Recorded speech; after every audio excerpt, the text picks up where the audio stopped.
message to markets tomorrow? There's some ambiguity, or at least some questions about whether there were exceptions or exceptions. There shouldn't be ambiguity. We have a tremendous country. We have a country that's much richer today than it was a few months ago.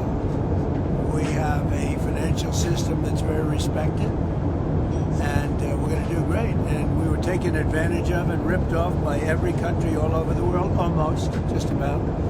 They laughed at us. We were run by foolish people, and they took advantage of our country, and we're just not going to let that happen anymore. In terms of the big, beautiful bill, right? When do you expect that to get done? Well, I hope soon. The big, beautiful bill. It's the big, beautiful tax cuts, really, and regulation cuts and many other things.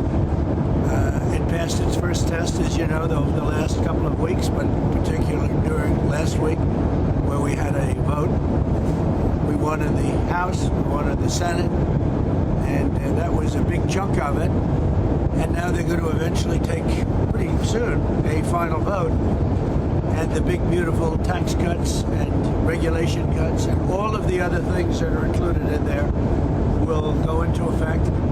And I think it'll be probably the largest tax cuts in the history of our country. Mr. President, can you talk a little bit about the semiconductor tariff that you posted on Truth Social today? What is the timeline for that? And I believe it was Jameson Greer said today that those will not be negotiable. Once those tariffs are in place, they're non-negotiable. Is that right? But the tariffs will be in place in the not-distant future because, as you know, like we did with steel, like we did with automobiles, like we did with aluminum, which are now fully on, we'll be doing that with semiconductors, with chips, and numerous other things.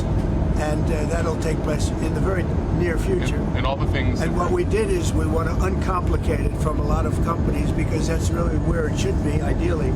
And we wanted to uncomplicate it from a lot of other companies because we want to make our chips and semiconductors and other things in our country. And I will tell you, another one is pharmaceuticals, drugs and pharmaceuticals.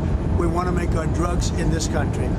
And by placing a tariff on the companies that are not in this country, they're going to move into our country, and we're going to have our drugs made in the United States so that in case of war, in case of whatever, we're not relying on China and various other countries to supply us with drugs, which is not a good idea. And it'll happen very fast. It'll all happen very fast. Do you know what rate the semiconductor tariff? I'm going to be announcing it over the next week.